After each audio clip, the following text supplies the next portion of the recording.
ధర్మం గెలవని చోట తప్పదు కత్తుల వేట తప్పు ఒప్పేదో సంహారం తరువాత రణమున భగవద్గీత చదివింది మనగత చరిత రక్కసి మూకలకు బ్రతికే హక్కే లేదంట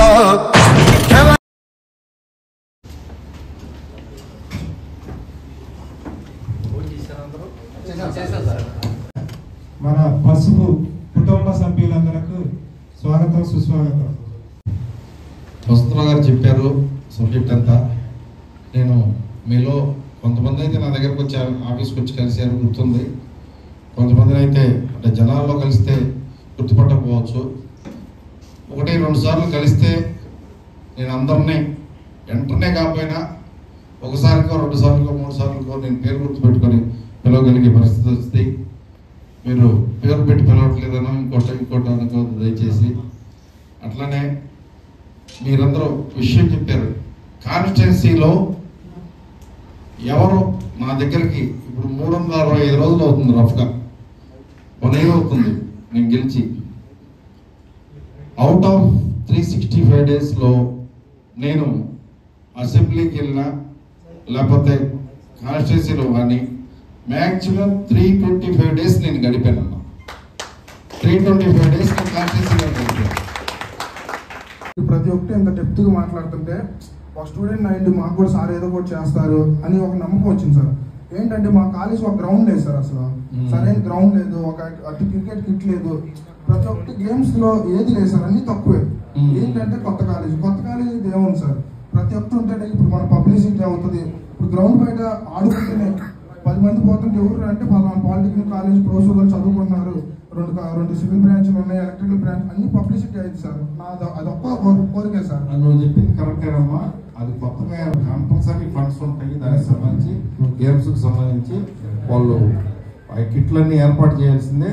గ్రౌండ్ టెంపరీగా అక్కడ లేకపోయినా ప్రైవేట్ గ్రౌండ్ అన్నా తీసుకునేటట్టు లీజుకు తీసుకొని ప్రైవేట్ గ్రౌండ్ అన్నా ఏర్పాటు చేసేటట్టు నేను ప్లాన్ చేస్తా. ఇన్ కేస్ గవర్నమెంట్ ల్యాండ్ ఏముంటే కనుక ఉంటే పర్మనెంట్ గా ఏర్పాటు చేద్దాం. అదే గవర్నమెంట్ ల్యాండ్ ఏముంటే పర్మనెంట్ గా ఏర్పాటు చేద్దాం. గవర్నమెంట్ లేకపోతే కనుక లీజుకు తీసుకొని అయినా కూడా ఏర్పాటు చేసే బాధ్యత నాది. కానీ నాకు ప్రాబ్లం ఏంటంటే ఇప్పుడు వరకు దాని మీద దృష్టి పెట్టడానికి కారణం ఏంటంటే నాకు టైం లేదు. నేను లిటరల్ గా చెప్తున్నా, నేను ఏ సమస్య ఉన్నా దాని గురించి మాట్లాడి పోయి చేపిద్దాము అంటే టైం లేదు నాకు. Time spend చేయలేకపోతున్నా.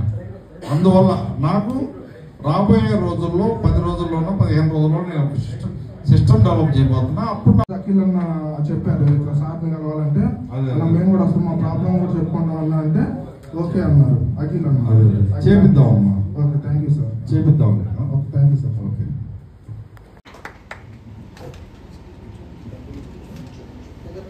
325 డేస్ నేను కాన్స్టిట్యున్సీలోనే గడిపాను. 175 నియోజకవర్గాలు మన కాన్స్టిట్యున్సీలో మన ఏపీలో ఉంటే 175 నియోజకవర్గాల్లో పోటీ చేసిన వాళ్ళు, గెలిచిన వాళ్ళు, ఓడిపోయిన వాళ్ళు మొత్తం 350 మందిని వేసుకుంటే ఇంక్లూడింగ్ చంద్రబాబు నాయుడు గారు, లోకేష్ గారితో సహా ఫ్యామిలీలతో విదేశాలకు వెళ్ళి గడిపొచ్చారు. నేను మాత్రం ఎక్కడికి వెళ్ళాల. నేను కాన్స్టిట్యున్సీ కోసమే పనిచేశాను. నేను ఇవాళ వరకు అవుట్ ఆఫ్ కాన్స్టిట్యున్సీ వెళ్ళాను అంటే ఒక తిరుపతి దర్శనానికి, లేదా నేను హైదరాబాద్లో చిన్న పనుల మీద వెళ్ళాను తప్పితే 40-50 రోజులు, అంతకు తప్పితే వేరే పర్సనల్ పని కూడా నేను వేరే ఏమి కాన్సన్ట్రేట్ చేయలే. 320 రోజులు ఆఫీస్లో అందుబాటులో ఉంటూ నా దగ్గరికి ఎవరు వస్తే వాళ్ళకి అది చేయగలిగిన పని అయితే కంపల్సరీ చేసి పెట్టాను. అది పోలీస్ స్టేషన్ పనైనా, ఎంఆర్ఓ ఆఫీస్ పనైనా వెంటనే చేసి పెట్టాను. కానీ బయటికి చెప్పుకునే వాళ్ళు రకరకాలుగా చెప్తున్నారు. అందువల్ల నేను గతంలోనే నేను గెలిచిన ఫస్ట్ ఇయర్లోనే చెప్పాను, ఏ గ్రామానికి ఆ గ్రామానికి ఇండివిజువాలిటీ ఇస్తూ మీరు పోయి పక్క గ్రామం వాళ్ళని ఎవరిని అడగడానికి వీల్లేదు. మీ గ్రామంలో గ్రామ పార్టీయే సుప్రీం. గ్రామ పార్టీ దగ్గరికి వెళ్ళి ఏ సమస్య అన్నా మీరు మాట్లాడుకొని సాల్వ్ చేసుకోవచ్చు. లేదా 4 పెద్ద మనుషులు ఒక టీంగా ఏర్పడి ఏదున్నా మీ గ్రామంలో మీరే సాల్వ్ చేసుకోండి, నా దాకా రావాల్సి లేదు అని చెప్పడం జరిగింది. మీ స్థాయిలో అవ్వకపోతే తర్వాత మండల స్థాయిలో వెళ్ళండి. మండల స్థాయిలో నాయకులు ఉంటున్నారు, అక్కడ సాల్వ్ చేసుకోండి. అక్కడ కూడా అవ్వకపోతే నా దగ్గర రండి అని చెప్పడం జరిగింది. కానీ చిన్న చిన్న విషయాలకు భార్యాభర్త గొడవైనా నా దగ్గరికి వస్తారు, పొలం గట్టు సమస్య అయినా నా దగ్గరికి వస్తారు. నా దగ్గరికి ఇప్పుడు నేను ఇవాళకి 15 రోజులు నేను వైజాగ్ యోగా ప్రోగ్రాంకి వెళ్ళి హైదరాబాద్, అటు నుంచి హైదరాబాద్ వెళ్ళి ఇక్కడికి వచ్చా. ఇవాళకి 15 రోజులు. 15 రోజుల నుంచి నన్ను దాదాపు 1500 మంది కలిసి ఉంటారు. ఆ సమస్య ఏది నా దగ్గర రావాల్సిన అవసరం లేని పని. ఈ 1500 మంది కూడా నా దగ్గరకు రావాల్సిన పని కాదు. ఆ పనులన్నీ గ్రామ స్థాయిలో జరగాల్సిన పనులు, కానీ నా దగ్గరికి వస్తున్నారు. మన నియోజకవర్గంలో ఒక పెద్ద ఇది ఉంది. ఏదన్నా చిన్న పని ఉన్నా ఒక 20 మంది కలిసి ఊళ్ళో ఒక 20 మంది కలవటం వచ్చేయటం. దేనికి వస్తున్నారో ఏందో కూడా చెప్పరు. ఆఫీస్లో నేను ఉండానో లేదో కూడా తెలుసుకోరు, వచ్చేస్తారు. అంటే ఇదంతా మీకు ఎందుకు చెప్తున్నానంటే నియోజకవర్గ స్వరూపం మీకు తెలియాలి, రాజకీయాల్లో ఏం జరుగుతుందో మీకు తెలియాలి, బయట నాయకులు ఏం చెప్తున్నారో మీకు తెలియాలి. రేపొద్దున సోషల్ మీడియాను రన్ చేయాల్సింది మీరు కాబట్టి మీకు కొంత వివరణ చెప్తున్నాను. నేను ఏ పని కోసం వస్తున్నారో కూడా చెప్పరు. ఆఫీస్కి వస్తారు, సార్ లేడు అంతే. నేను ఆఫీసులో మన పనుల కోసం 20 మందిని పెట్టాను. ఏ రాజకీయ నాయకుడు ఆఫీసులో కూడా ఉండదు ఆ సెటప్. 5 మండలాలకు 5 టెలికాలర్లను పెట్టాను, 5 మండలాలకు 5 ప్రజాసేవకులను పెట్టాను. అంటే ఫీల్డ్లో ఉండి సమస్యను సాల్వ్ చేసేవాళ్ళని. అట్ ద సేమ్ టైం వీళ్ళిద్దరు కోఆర్డినేటర్ ఫోన్ కాల్లో వచ్చిన సమస్యని అక్కడికి పంపిస్తారన్నమాట, ప్రజాసేవకు పంపిస్తారు. వాళ్ళు సాల్వ్ చేసి వాళ్ళు మళ్ళీ పర్సనల్కి ఫోన్ చేసి చెప్తారు. వీటన్నిటిని కోఆర్డినేట్ చేయడానికి కోసం మేనేజర్ లాగా ఇంకో 5 పెట్టారు. 15 మందిని 5 మండలాలకు 5 3 15 మందిని పెట్టారు. నా పక్కన ఉంటూ మానిటర్ చేయడానికి మళ్ళీ ఇంకో 5 పెట్టారు. 5 మండలాలకు ఒకరిని. అంటే మొత్తం 20 మందిని రాజకీయ పనుల కోసమే పెట్టారు. కానీ వాళ్ళు ఎవరికి ఫోన్ రాదు, నా ఫోనే పోగింది. వాళ్ళు ఎవరికి ఫోన్ చేయరు. డైలీ ఎవరు ఎమ్మెల్యే అని ప్రోగ్రాం పెట్టి ఆల్ విలేజెస్లో పోస్టర్లు వేసాం. ఆ ఫోన్ మాత్రం మోగదు, ఆ నెంబర్కి మాత్రం ఫోన్లు రావు. ఇప్పుడు నేను మీటింగ్లో ఉంటా, ఫోన్లు వస్తూ ఉంటాయి. నేను ఎంత మాట్లాడుతూ ఉంటే మీరు అందరూ ఏమనుకుంటారు, మీటింగ్ దేనికి ఇంకా ఆయన ఫోన్లు మాట్లాడుకుంటా కూర్చుంటున్నాడు అనుకుంటారా లేదా? సహజమే కదా. నేను సైలెంట్లో పెట్టా. ఫోన్లు చేస్తే ఫోన్లు ఎత్తలేదంటారు. నేను ఖాళీగా అయితే ఉండ కదా, ఎప్పుడు ఎవరో ఒకరితో మాట్లాడుతూ ఉంటాను కదా, నా ఎదురు ఎవరో ఒకరు ఉంటారు కదా, నిత్యం ఫోన్లు వస్తూ ఉంటాయి. వాళ్ళందరిని పెట్టింది దేనికి? వాళ్ళకు ఫోన్ మాట్లాడమని, ప్రాబ్లమ్స్ అన్ని వాళ్ళతో డిస్కస్ చేయమని. నేను మాట్లాడాల్సిన ప్రాబ్లం ఉంటే నేను మాట్లాడి సాల్వ్ చేస్తాను. కానీ ఎవరు అది పాటించట్లా. రాబోయే రోజుల్లో నేను కొత్త మార్పు కోసం ఆల్ విలేజెస్లో గ్రామ పార్టీలు అన్నీ మారుస్తున్నాం, బూత్ కమిటీలు అన్నీ మారుస్తున్నాం, మండల పార్టీ అంతా మారుస్తున్నాం. వాళ్ళు పనిచేసే వాళ్ళు ఉండగోల. ఇప్పుడు దాంట్లో అవుట్ ఆఫ్ 100 విలేజెస్ 30% పనిచేసే వాళ్ళు ఉండరు, లేరంటున్నా. వాళ్ళు కూడా ఇంకో కమిటీలో వేస్తాం, గ్రామ పార్టీలో కాకుండా బూత్ కమిటీలో వేస్తాం. బూత్ కమిటీలో ఎఫిషియెంట్గా ఉండడానికి గ్రామ పార్టీలో వేస్తాం. బట్ పదవులు అయితే అన్నీ మారుస్తున్నాను నేను. ఆల్ గ్రామ పార్టీలు, మండల పార్టీలు, అట్లనే బూత్ కమిటీలు అన్నీ మారుస్తున్నాం. ఎఫిషియెంట్ ఉన్న వాళ్ళని పెడతాం, 1-2 నెలలు చూస్తాం. వాళ్ళు పని చేయకపోతే కొత్త వాళ్ళని పెడతాం. వాళ్ళకి నేను చెప్తున్న బాధ్యత ఏంటంటే ప్రతి విలేజ్లో కూడా గ్రామ పార్టీయే సుప్రీం. గ్రామ పార్టీ దగ్గరికి వెళ్ళి మీ సమస్య ఉంటే మీరు సమస్య చెప్పుకుంటే, మీ సమస్య మీన్స్ మీకు ఏదైనా గవర్నమెంట్ ఆఫీసుల్లో పనులు కావాలంటే పనులు చేయించే బాధ్యత ఎంఆర్ఓ ఆఫీస్లోనో, పోలీస్ స్టేషన్లోనో, కరెంట్ ఆఫీస్లోనో, ఎలక్ట్రికల్ డిపార్ట్మెంట్లోనో, లేకపోతే మీ గ్రామంలో ఎవరికైనా పెన్షన్లు రాలేదనో, లేకపోతే మీ గ్రామంలో ఏదైనా రోడ్లు బాగుండలేదనో, డ్రైనేజ్ సమస్య ఉంటేనో, అటువంటి సమస్యల కోసం వెళ్ళవచ్చు. అంతేగాని భార్యాభర్తల గొడవలకి వాటికి పెద్ద మనుషులు మాట్లాడాల్సిందే, గ్రామ పార్టీ కాదు. ఆ గ్రామంలో ఉన్న 4 పెద్ద మనుషులు కూర్చొని మాట్లాడి సాల్వ్ చేసుకోమని చెప్తున్నా. ఇటువంటి సమస్యలన్నిటికీ గ్రామ పార్టీ దగ్గరకు పోతే గ్రామ పార్టీ దగ్గర నుంచి కన్సల్ట్ ఆఫీసర్కి ఫోన్ వెళ్ళింది. ఫోన్ పని చెప్పేది మంత్లీ నేను రివ్యూ పెడతా. మండల పార్టీని గ్రామ పార్టీలను కూర్చోబెట్టుకొని నా పక్కన ఆల్ డిపార్ట్మెంట్స్ ఆఫీసర్లు పిలిచి ఈ నెలలో మా వాళ్ళ దగ్గర నుంచి మీకు ఏమేమి అర్జీలు వచ్చినాయి, ఏం పనులు చేశారో ఏం పనులు చేయలేదు, చేయకపోతే ఎందుకు చేయలేదు అనేది ఎవ్రీ మంత్ నేను రివ్యూ పెట్టి అడుగుతా. అప్పుడు 1 నెల 2 నెలలు ఇబ్బంది రావచ్చు. అది ఆ తర్వాత ఆటోమేటిక్గా గ్రామ పార్టీకి మండల పార్టీకి గ్రిప్ వచ్చేసింది ఆఫీసర్ల దగ్గర. ఎందుకంటే నేను వాళ్ళనే కూర్చోబెట్టి అడుగుతా. వాళ్ళని కూర్చోబెట్టుకొని అధికారులను ఇట్లా కూర్చోబెట్టుకొని నా పక్కన గ్రామ పార్టీలని మండల పార్టీలను కూర్చోబెట్టుకొని నేను అడుగుతా. అడిగినప్పుడు వాళ్ళు సమాధానం చెప్పాల్సిందే. నా పక్కన కూర్చొని నేను మాట్లాడుతున్నా కాబట్టి ఆటోమేటిక్గా వాళ్ళు తర్వాత ఇంపార్టెన్స్ ఇస్తారు. అది 1 నెల 2 నెలలు ఇబ్బంది రావచ్చు, లాంగ్ రన్లో మంచి ఫలితాలు ఇచ్చే అవకాశం ఉంది. అందువల్ల ఆ సిస్టమ్ పెట్టబోతున్నాను నేను. బికాజ్ ఆఫ్ నాకు పని ఒత్తిడి తగ్గితే నేను మినిస్టర్ల దగ్గర పోతే ఇవాళ ఉన్న 23 మంత్రుల్లో 17 మంది మంత్రులతో నాకు పర్సనల్ రిలేషన్ ఉంది. ఒకే పార్టీలో వాళ్ళు మంత్రి, నేను ఎమ్మెల్యే అని కాకుండా వాళ్ళు మంత్రులు అవ్వకముందు ఎమ్మెల్యే అవ్వకముందే నాకు పర్సనల్ అటాచ్మెంట్ ఉంది. ఎందుకు ఉంది అంటే యువగలం నేను కుప్పం నుంచి ఇచ్చాపురం దాకా కంటిన్యూగా తిరిగా. అందరూ లోకేష్ గారి దగ్గరకు వస్తుండేవాళ్ళు. అందరితో నాకు పరిచయాలు. నేను రోజు అక్కడే ఉండేవాడిని, లోకేష్ గారితో పాటు ఉండేవాడిని. అందరితో నాకు పరిచయాలు ఉండే. రోజు సాయంత్రానికి డిన్నర్ కలిసి చేసేవాళ్ళం, లంచ్ కలిసి చేసేవాళ్ళం. అట్లా నాకు అటాచ్మెంట్ ఉండే. అప్పుడు వాళ్ళకి ఏ రోజు వాళ్ళకి ఎవరికేం పదవులు లేవు. పదవులు లేనప్పుడు ఎట్లుంటారు, ఉన్నప్పుడు ఎట్లుంటారు మీకు అందరికీ తెలుసు కదా. అందరూ మాతో సరదాగా ఉండేవాళ్ళే. నాకు అందరితో పర్సనల్ రిలేషన్ ఉంది.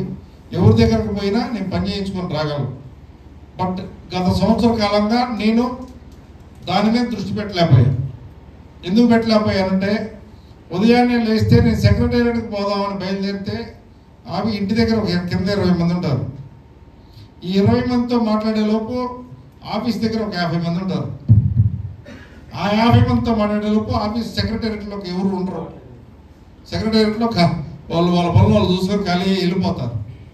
అట్లా బాగా ఇబ్బందికరమైన సిచ్యువేషన్ ఉంది. కానీ నేను ఎట్లా 1 ఇయర్ నుంచి నడుపుకుంటా వచ్చాను. ఈ రాబోయే 2-3 నెలల్లో ఒక సిస్టమ్ డెవలప్ చేయబోతున్నా. ఆ సిస్టమ్ సక్సెస్ అయింది అనుకుంటున్నా. అయితే నేను ఆటోమేటిక్గా డెవలప్మెంట్ వాటి మీద కాన్సన్ట్రేట్ చేస్తా. అంటే అట్లన్నీ జనాల్లో ఉండనే కలవడనే కాదు. వారంలో 3 రోజులు నేను అవైలబిలిటీలో ఉంటా. ఎవరైనా వచ్చి నన్ను కలవచ్చు. 2 రోజులు నేను సెక్రటేరియట్లో ఉంటా. 1 రోజు నేను ఏదైనా పనులు చూసుకుంటా. అది వారంలో 5 రోజులు 6 రోజులు నేను అందుబాటులో ఉంటా. అది ఇకపోతే మీకందరికీ నేను చెప్పేది ఏంటంటే మనం చేస్తున్న చేసిన డెవలప్మెంట్స్ కానీ రేపొద్దున రన్నింగ్లో చేయబోయే డెవలప్మెంట్స్ కానీ అవి ప్రజల్లోకి తీసుకెళ్ళాలి.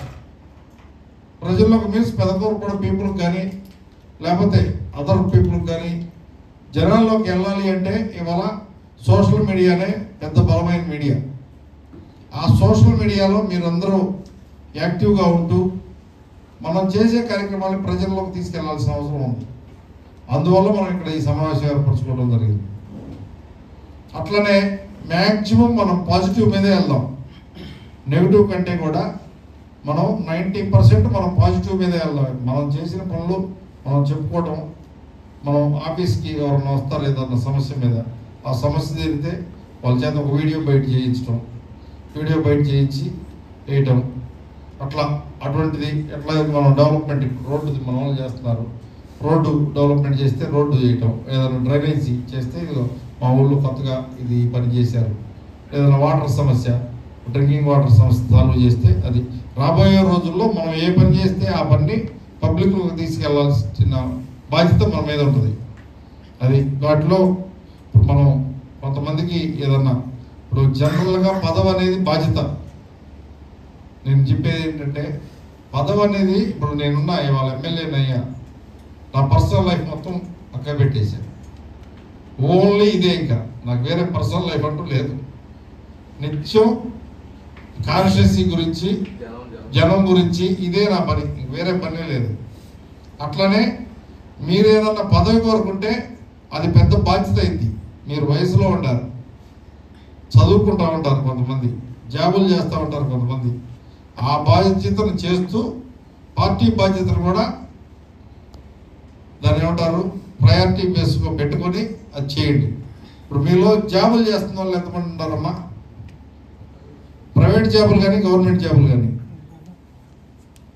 చదువుకుంటున్న వాళ్ళు ఎడ్యుకేషన్,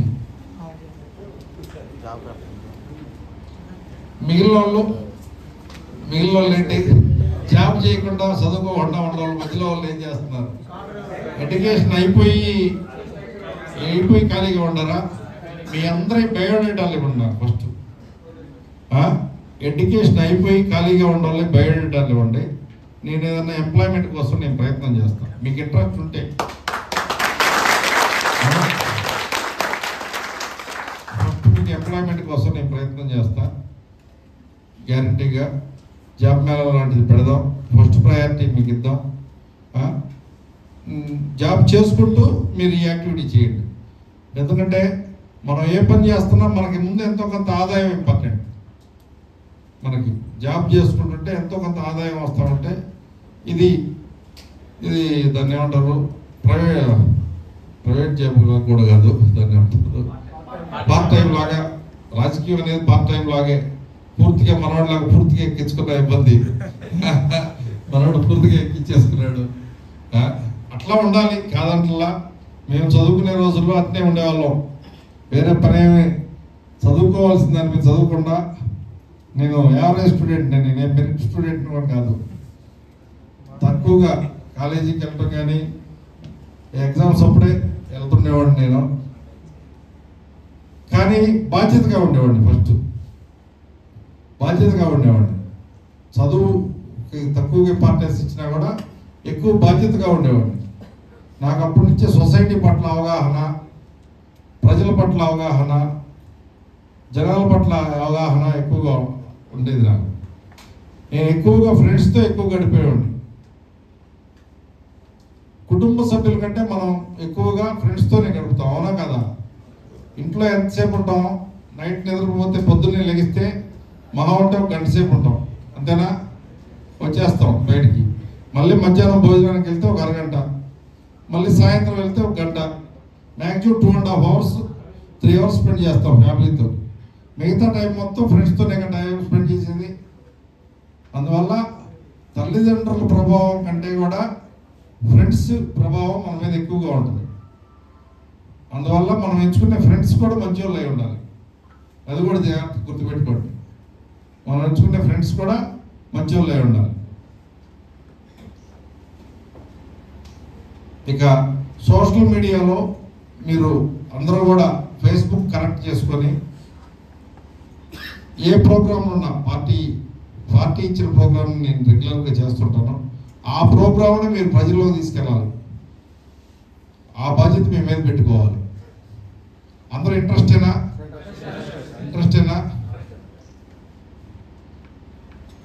ఇంకా ఇంకేమన్నా ఎవరన్నా మీకు ఎవరన్నా మాట్లాడేది ఉంటే వాటికి సమాధానం నేను చెప్తా.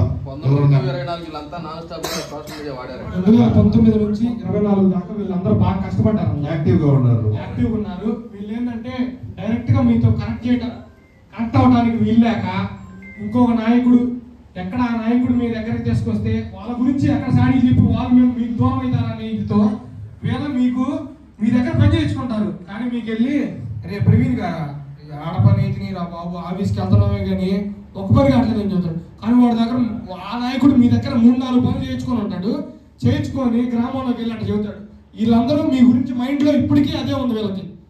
ఇప్పుడు మీరు ఏదైతే ఒక 20 నిమిషాలు మాట్లాడారో ఇప్పుడు దాకా కూడా